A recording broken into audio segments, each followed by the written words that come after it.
के तपाईलाई लाग्छ कि तपाईको खुशी कतै बाहिर छ, कुनै व्यक्तिमा, पैसामा वा कुनै उपलब्धिमा?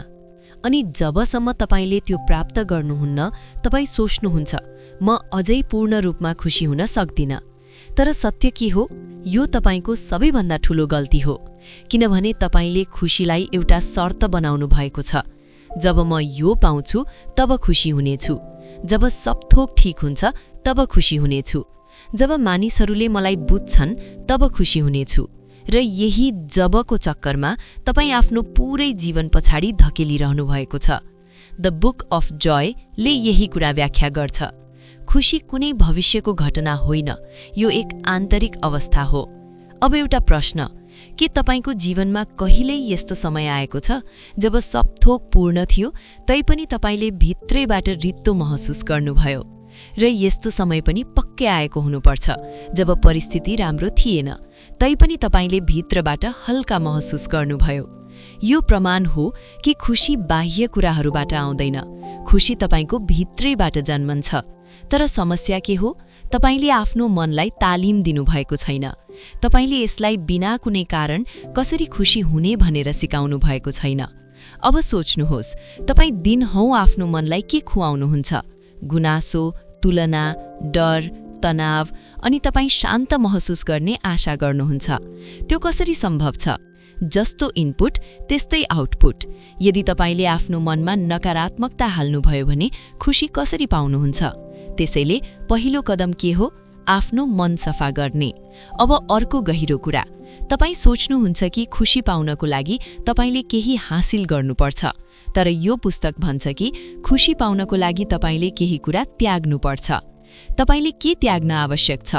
तुलना, अपेक्षा, धेरै सोच्ने बानी, ओभरथिङ्किङ र नियन्त्रण गर्ने बानी, किनभने यी ती कुरा हुन् जसले तपाईको खुशीलाई रोक्छन्। कल्पना गर्नुहोस्, यदि तपाईले आफूलाई अरूसँग तुलना गर्न छोड्नुभयो भने के होला? तपाईले अचानक हल्का महसुस गर्नुहुनेछ, किनभने तपाई अब आफूलाई अरूको कसीमा नापिरहनु भएको छैन। कल्पना गर्नुहोस्, यदि तपाईले आफ्ना अपेक्षाहरू कम गर्नुभयो भने तपाईलाई कम चोट लाग्नेछ, किनभने तपाई हरेक कुराबाट धेरै आशा गरिरहनु भएको छैन। जब तपाई यो अनावश्यक भार हटाउनुहुन्छ, तपाईको भित्र खुशीको लागि ठाउँ सृजना हुन्छ। अर्को शक्तिशाली अनुभूति, तपाई सधैँ आफ्नो जीवनमा के गलत भइरहेको छ भन्ने बारे मात्र सोच्नुहुन्छ। तर यदि तपाईले के सही भइरहेको छ भनेर सोच्न थाल्नुभयो भने तपाईको पूरै दृष्टिकोण परिवर्तन हुनेछ। किनभने कृतज्ञता अर्थात् ग्र्याटिट्युड खुशीको छोटो बाटो हो। तपाईसँग के छ? तपाईको शरीर, तपाईको श्वास, तपाईको आजको दिन। तपाई सामान्यतया यी कुराहरूलाई बेवास्ता गर्नुहुन्छ। तर जब तपाईले यिनलाई ध्यान दिनुहुन्छ, तपाईले महसुस गर्नुहुन्छ कि तपाईसँग पहिले नै धेरै कुरा छ र खुशी त्यहीबाट सुरु हुन्छ। कल्पना गर्नुहोस्, यदि तपाई हरेक दिन केवल 5 वटा कुराको लागि कृतज्ञ रहनुभयो भने तपाईको मन बिस्तारै गुनासो मोडबाट कृतज्ञता मोडमा सर्नेछ। एकपटक यो परिवर्तन भएपछि तपाईको भावनाहरू बदलिन्छन्। तपाई हरेक कुरामा समस्या खोज्न छोड्नुहुन्छ र राम्रो देख्न थाल्नुहुन्छ। खुशी हुने वास्तविक सिप यही हो। तर त्यहाँ अर्को एउटा गहिरो सत्य छ जुन तपाईले बुझ्नुपर्छ। प्रायजसो तपाईले खुशी महसुस गर्न सक्नुहुन्न किनभने तपाई पीडाबाट भाग्नुहुन्छ। जबसम्म तपाईले पीडालाई बुझ्नुहुन्न, तपाईले साँचो खुशीलाई बुझ्नुहुने छैन। बाल्यकालदेखि नै तपाईलाई सिकाइएको छ, दुःखबाट टाढा रहनुहोस्, पीडाबाट बच्नुहोस्, नकारात्मक भावनाहरूलाई दबाउनुहोस्। बिस्तारै तपाईले जे असहज छ त्यसबाट भाग्ने बानी बसाल्नुभयो। तर यो बानी तपाईको खुशीको बाटोमा बाधा बनेर खडा छ। खुशी र दुःख छुट्टा छुट्टै होइनन्, तिनीहरू एउटै अनुभवका भागहरू हुन्। यदि तपाई केवल खुशी चाहनुहुन्छ र दुःखलाई अस्वीकार गर्नुहुन्छ भने तपाई आधा जीवन मात्र बाँचिरहनु भएको छ। यो कुरा बुझ्नुहोस्, जब तपाई पीडाबाट भाग्नुहुन्छ, तपाई त्यसबाट उम्कनुहुन्न, तपाई त्यसलाई भित्र दबाउनुहुन्छ। त्यो दब्बिएको पीडा अन्ततः त्रास, धेरै सोच्ने बानी वा बिना कारणको छटपटीको रूपमा बाहिर आउँछ। कल्पना गर्नुहोस्, यदि भाग्नुको सट्टा तपाई रोकिनु भए र त्यो भावनालाई महसुस गर्नुभयो भने सुरुमा यो असहज लाग्न सक्छ, तर बिस्तारै त्यो भावना बिलाएर जानेछ। भावनाहरू महसुस गर्नका लागि हुन्, दबाउनका लागि होइनन्। द बुक अफ जयले सिकाउँछ कि साँचो खुशी दुःखलाई स्वीकार गर्नाले आउँछ। जब तपाईँ अन्तिम पटक कहिल्यै आफ्नो फोन, मसिन वा कुनै पनि ध्यान भट्काउने कुरा बिना आफ्ना भावनाहरूसँग बस्नुभएको थियो? धेरैजसो मानिसहरूले यो गर्दैनन् किनभने यो असहज हुन्छ। तर यहीँबाट तपाईँले आफूलाई बुझ्न थाल्नुहुन्छ। दुःखी हुनु गलत होइन, दुःखमा हराउनु गलत हो। तपाईँ दुःखलाई आफ्नो पहिचान बनाउनुहुन्छ। मलाई नै किन यस्तो हुन्छ? मेरो जीवन नराम्रो छ। तपाईँ अड्किनुहुन्छ। तर यदि तपाईँले त्यो पीडालाई निहाल्नुभयो भने तपाईँले महसुस गर्नुहुनेछ कि यो स्थायी छैन, यो मौसम जस्तै आउँछ र जान्छ। कल्पना गर्नुहोस्, यदि तपाईँले यो बुझ्नुभयो भने अर्को पटक कुनै समस्या आउँदा तपाईँ आत्तिनुहुने छैन। तपाईँ सोच्नुहुनेछ, यो पनि बितेर जानेछ। यो विचारले तपाईँलाई स्थिर बनाउँछ। तपाईको खुशी तपाईको बारेमा मात्र होइन। जब तपाईँ आफ्नो बारेमा मात्र सोच्नुहुन्छ, तपाईको मन सागुरो हुन्छ र तपाईँ साना कुराहरूमा अल्झिनुहुन्छ। तर जब तपाईँ अरूको बारेमा सोच्नुहुन्छ र उनीहरूलाई मद्दत गर्नुहुन्छ, तपाईको ध्यान मोडिन्छ र तपाईको खुशी बढ्छ। सेवा वा दान खुशीको छोटो बाटो हो। कुनै अपेक्षा बिना कसैलाई निस्वार्थ मद्दत गरेको कल्पना गर्नुहोस्। तपाईले हलुका र सन्तुष्ट महसुस गर्नुहुन्छ किनभने तपाईँ आफ्ना समस्याहरूबाट बाहिर निस्कनुभयो। त्यसले तपाईलाई स्वतन्त्रता दिन्छ। बाह्य कुराहरू अस्थायी हुन्। यदि तपाईले आफ्नो भित्र खुशीको विकास गर्नुभयो भने यो हरेक परिस्थितिमा तपाईसँगै रहन्छ।